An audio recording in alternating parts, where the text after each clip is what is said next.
මම ඊයේ මේ රූපවාහිනියේ ප්‍රවෘත්ති බලනකොට මම දැක්කා මේ හදිස්සියේ මේ බබෙක්ගේ කතාවක්. මම බැලුවා මේ කවුද බබා? එතනහල ඒ පොතේ පාඩම ලියලා තියෙන විදියට ඒක ඇත්තටම අර කියවීම සහ තේරුම් ගැනීම පිළිබඳ අභ්‍යාසයක්. එතකොට එතන ඒ සයිට් එකට යන්න කියලා පුතනවත් කියලා නැහැ. ඒ තාමනවා පෙන්නන්න මෙතන තියෙනවා ළමයි තුන් දෙනෙක්ගේ ලිස්ට්. අපි හිතනවා මම බැලුවා කවුද මේ බබෙක් ගිහිල්ලා අපේ මේ නායක හඳුරු කෙනෙකුට කතා කරන්න කියලා බලනකොට හරිනි බබා. ඒ කියන්නේ මේ තිබුණට මේ නම ලියලා තිබුණට අදාළ වෙබ්සයිට් එකේ යන්න කියලා කවුරුවත් කියලා නැහැ. ඒ කියන්නේ දැන් මෙහෙමයි කසිප්පු හදනවා ලංකාවේ කවුරුවත් බොන්න කියන්නේ නැහැ. ඉතින් කසිප්පු හදනවා. දැන් කන්ටේනර් 323කුත් පිට වුණා. ඊට පස්සේ අයිස් ලංකාවට ගේනවා කියලා කියනවා.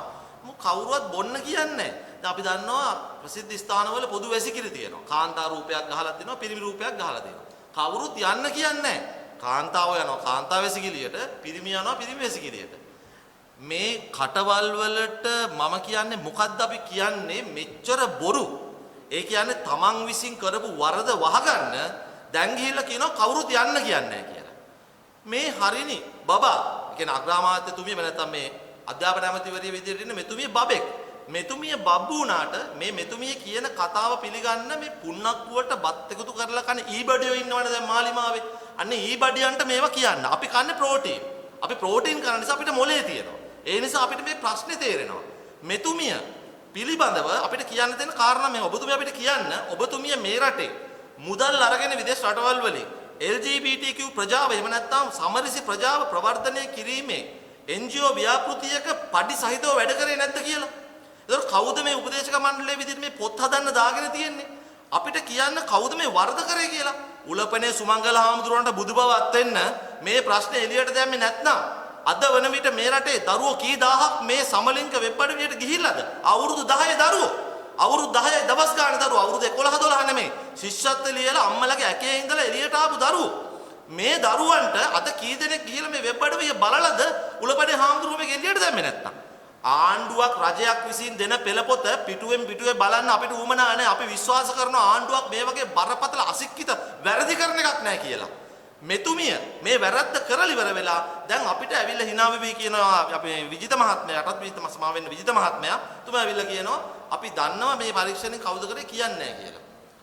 ප්‍රිලිමිනරි ඉන්වෙස්ටිගේෂන් එක කරා නම් වරද කරපු කෙනා අපිට කියන්නේ ඒ වගේම හරණියක් අමාත්‍යවරිය. ඒ කියන්නේ අධ්‍යාපන අමාත්‍යතුරු දැරීමට මෙතුමිය සුසුකම් නැහැ. අර ගම්බල කතාවක් තියෙනවනේ නරියට කුකුල් කොටුව බාර දෙන්නේ නැහැ කියලා. මෙතන මේක ප්‍රශ්නයක් තියෙනවා. මේ ප්‍රශ්නේ බාල කරන්න දැන් හාමුදුරුවෝ ළඟට ගිහිල්ලා කියනවා මේක මේ යන්න කියලා නැහැ කියලා. මොනවද මේ කතා? මේවා මේ රටේ සබුද්ධික මිනිහෙකුට අහන්න පුළුවන් කතාවද? ඒ විතරක් නෙමෙයි. මේ අධ්‍යාපන ව්‍යාපෘතිය ගේන්න මේ කඩිමුඩිය හේතු උනේ ඩොලර් මිලියන් 200 ADP එකෙන් ගන්න නෙමෙයිද හදිස්සියේ? 150කට වඩා වැරදි තියෙනවා මේ පෙළපොත්වල. ගුරුවරු අන්ධකයි පහළ වගේ ඉන්නේ දැන්. මේ මොකද්ද කරන්න කියලා හිතා ගන්න බැරුව. ඉතිහාසය කියලා උගන්වන්න හදාන්නේ අමීබාවන්ගේ තල්මසුගේ ඉතිහාසය. ඉතිහාසය කියන්නේ මැතිනියනි මේ රටේ ඕනම රටක කවුද ශිෂ්ටාචාරය ගොඩනගුවේ කියලා ඒ රටේ ජීවත් වෙන පුරවැසියෝ දැනගන්න ඕන. කැනඩාවට ගියත් ඇමරිකාවට ගියත් ඒ රටේ ඉතිහාසය ඉගෙන ගන්න ඕනේ සිටිසන්ෂිප් එක ගන්නකොට නැත්නම් PR එක ගන්නකොට. මේ රටේ සිංහල බෞද්ධය මේ රටේ සිංහල බෞද්ධ සભ્યත්වය ගොඩනගපු බව. බුදුදහම මේ රටේ හර ආගම් බව. අපි තේරවාදී ධර්මයේ හබ් එකක් විදිහට වැඩ කරමු. අපි අපේ දරුවන්ට කියලා දෙන්න ඕනේ නැද්ද? ඒක කියන්න මාලිමාවට ලැජ්ජද? අපිට ලැජ්ජ නැහැ. අපි ඒ වෙනුවෙන් පෙනී ඉන්නවා. මේ රටේ සભ્યත්වයේ සංස්කෘතියේ ශිෂ්ටාචාරය ගොඩනගපු සිංහල බෞද්ධයා. ඒක මේ රටේ හැම පුරවැසියම දැනගන්න ඕනේ. ඊට පස්සේ සංක්‍රමණිකයෝ විදියට හෝ ආක්‍රමණිකයෝ විදියට මේ රටට වෙනත් ජනවර්ග ආවා. අපි සහෝදරත්වයෙන් මේ රටේ ජීවත් වෙමු. අපේ 78 ව්‍යවස්ථාවේ හැමෝටම සමානත්වය දීලා තියෙනවා. සමාන අයිතීන් තියෙනවා ස්ත්‍රී පුරුෂ කුල ජාති ජනවර්ග ભેදයකින් තොරව. ඒක වෙන ප්‍රශ්නයක්. හැබැයි ශිෂ්ටාචාරය ගොඩනගුවේ කවුද කියලා අපි දැනගන්න ඕනේ. ඇමීබා වගේ තල්මහගේ ඉතිහාසෙ නෙමෙයි. මේ ඉතිහාසයට වැරදි අර්ථකථනයක් දෙනවා කළු ඉතිහාසයක් තියෙන මිනිස්සු. 71 88 ලේවැකුණු ඉතිහාසයක් Tamanට තියෙන නිසා ඒ ඉතිහාසය එළියට දාන්න බෑ. දැන් අපේ රටේ ඉතිහාසය නැති කරා මේ රටේ දරුවෝ දැනගන්න ඕනේ නැද්ද මේ මුළු ලෝකෙම අහසින් වැටෙන වතුර වැව කියන කෘතිම පද්ධතිය තුළට මනුස්ස අත් වලින් හදපු වැව කියන පද්ධතිය තුළට එකතු කරලා අවුරුද්ද පුරා ගොවිතැන් කරපු එකම සංස්කෘතිය එකම ජාතිය මේ සිංහල බෞද්ධය මේ රටේ ඒක කරේ ඒක කොහෙවත් රටක කරලා නැහැ. ඒ වගේම ලෝකයේ උසම ගොඩනැගිලි පැරණි ලෝකයේ හැදුවේ අපි. ඒ හැදුවේ කොහමද? පස් කපලේ වලින් මැටි හදලා ඒ මැටි වලින් ගඩොල් හදලා ඒ ගඩොල් වලින් පැරණි ලෝකයේ ජේතවනාරාමයේ වගේ විශාල උස ගොඩනැගිලි හැදුවා. ඊජිප්තුවේ පිරමීඩ හැදුවේ ස්වභාවික ගල් වලින්. අපි තමයි එහෙම කරේ. මෙන්න මේ කරුණු දෙක අපි අපේ දරුවන්ට කියන්න ඕනේ නැද්ද? අපේ රජදරුවෝ ගැන මේ 8 වෙනි පුදුමිය කියන සීගිර ගැන. මේවට මූලාරම්භයක් ගන්න ඕන නේද 6 වසරේදී? ඉතිහාසය කියන්නේ මොකද්ද කියන්නේ මේ අමීබාවගේ ඉතිහාසයද? ඒ විතර නෙමෙයි ආගම සහ සාර ධර්ම කියලා බුද්ධ ආගම කියන බෞද්ධ ආගම කියලා කියන්නේ මේකට ලැජ්ජ ඇති. අපි කැමති මොකද අපි අපේ ආගමට ආදරේ නිසා මේගොල්ලෝ ආගම සාර ධර්ම කියලා මේ මාතෘකාව දාලා ඒක ඇතුළේ උගන්නගෙන යනවා. දැන් 6 වසරේදී ඊබඩිය හොයාගන්න කියලා සමලින්ගේ වෙබ්සයිට් දෙන්න හදිස්සි යාළුවෝ හොයාගන්න. මොකද යාළුවෝ හොයාගන්න උසබර දාලා යාළුවෝ හොයාගන්න ඕනේ කියලා. බුදුහාමුදුරුවෝ කියපු බුදුහාමුදුරුවෝ දේශනා කරපු මිහිඳු හාමුදුරුවෝ අවුරුදු 2300කට කලින් අපිට යාළුවෝ වර්ග 8ක් කියලා දුන්නා. මෙන්න අපාය සහාය මිත්‍රයෝ, ඒ කියන්නේ නරක මිත්‍රයෝ 4 දෙනා, මෙන්න හොඳ මිත්‍රයෝ, කල්යාණ මිත්‍රයෝ 4 දෙනා කියලා. ඒව කියලා දෙන්න ඕක ගිහිලා ආගමහාසාර ධර්මයේ. ගිහිල්ලා ඊබඩිය හොයාගන්න පැලවත්තට හරි මාලිමාවට ඡන්ද දීපු මැටි මොල්ලුන්ට හරි. අපේ දරුවන්ට ඊබඩිය කිට්ටු කරන්න හදන්න එපා. මෙතන කියන්න උත්සාහ කරනවා වැරදුනා කියලා. මම කියන්නම් වැරදුනක එකතු කරලා ගන්නට අලියාගේ කණෙන් අල්ලලා වල්ගෙන් අල්ලලා හතර කොනෙන් කියනවා වගේ අන්දයක් නැතුව අපි එකතු කරලා බලමු. ටුවරිස්ට් බෝඩ් එකෙන් කියනවා විදේශ කටයුතු අමාත්‍යාංශ සම්බන්ධව ලංකාවේ LGBTQ ප්‍රජාවට අදාළව ඕනම එන්න කියලා විදේශිකයෙකුට. ඒ කියන්නේ සමනසිර ප්‍රජාව සම්බන්ධ කැමැත්තක් තිබෙන විදේශිකයන්ට අපේ රටට එන්න පුළුවන් කියලා කියනවා. අපි කියමු ඒක සල්ලි නිසා කියලා. හරිද ඩොලර් ප්‍රශ්නයක් තියෙන නිසා ඒක කියනවා. හැබැයි ඒ අතරේ පාර්ලිමේන්තුවට ඇවිල්ලා පෝල් රාජ් සහ මහින්ද සමරසිංහ මහින්ද ජයසිංහ ඉදිරිපත් කරනවා මෙන්න දණ්ඩ නීති සංග්‍රහයේ වගන්ති සංශෝධනය කරන්න නිර්වචනයක්වත් හරියට දෙන්න බැරි විදිහේ යෝජනා ටිකක්. දැන් ඒකට රටේ විරෝධත්වය ඇති වුණා මේක අකුල ගත්තා. හැබැයි එතනින් කරන්නේ මොකද්ද? ගුරුවරුන්ගේ දෙගුරුන්ගේ අත් බඳිනවා. දරුවන්ව ශික්ෂණය කරන්න විනයගත කරන්න තියෙන ගුරු දෙගුරුන්ගේ අත් බඳිනවා. ඊට පස්සේ පෙළ පොතට දානවා සමලිංගිකත්වය ප්‍රවර්ධනය කරන වෙබ්සයිට්. ඒ අතර පාර්ලිමේන්තුවේ ඇවිල්ලා කියනවා අවුරුදු 16න් සෙක්ස් කරාම මොකෝ රුපියල් 5000ක් දෙන්න ඕන කාමර වලට ගියාම මොකෝ දරුවෝ ලිංගික අත්දැකීම් ගත්තාම මොකෝ කියලා. ඒ වගේම අධ්‍යාපන ඇමතිවරිය ඇවිල්ලා මාධ්‍ය වලට කියනවා ඊට පස්සේ මේ ලංකාවේ නීති අල්පයන් ගිහිල්ලා මේ අස්වාභාවික කාමයේ සම්බන්ධව ලංකාවේ දණ්ඩ නීති සංග්‍රහයේ තියෙන වගන්ති. මම දන්නවා නීතිඥවරයෙක් විදිහට. ඒවා තියෙන්නේ මේ රටේ අස්වාභාවික කාමයේ කියන එක විකෘතිය විපරීතයක් නිසා.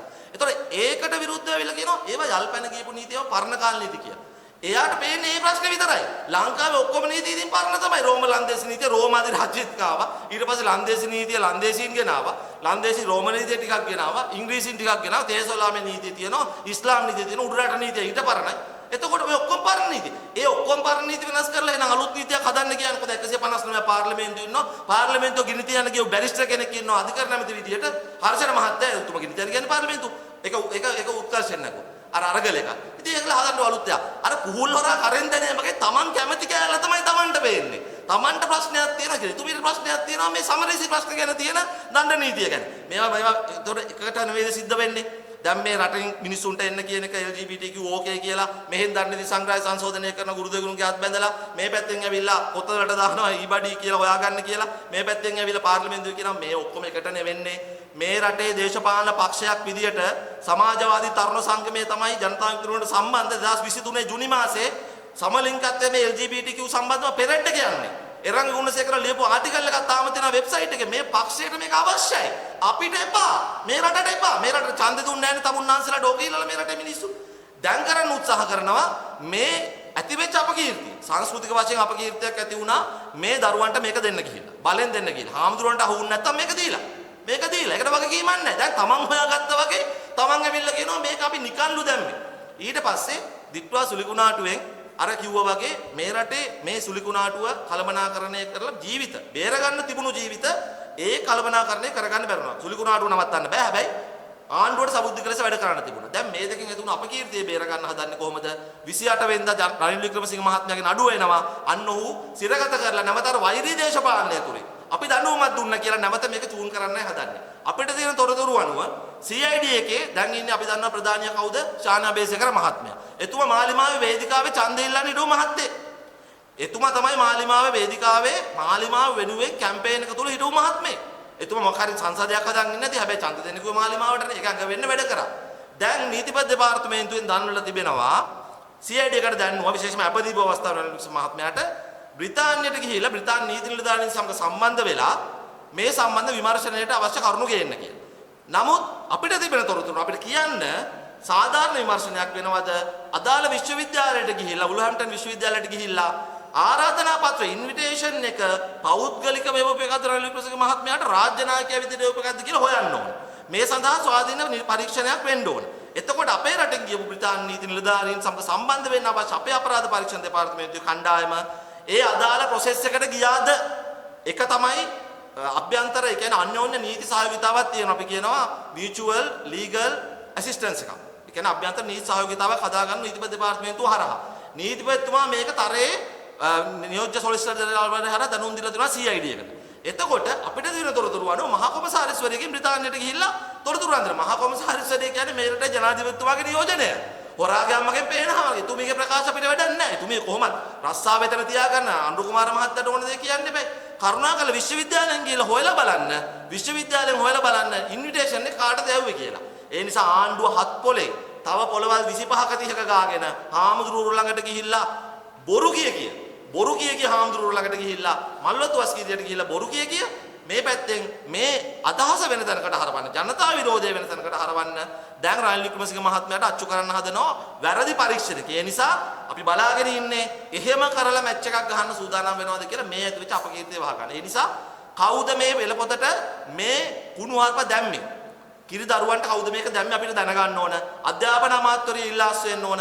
මේ රටේ ඉතිහාසය සාමාන්‍ය පෙළට අනිවාර්ය කරන්න ඕන. ඒ සඳහා අපි දිගටම අරගල කරනවා.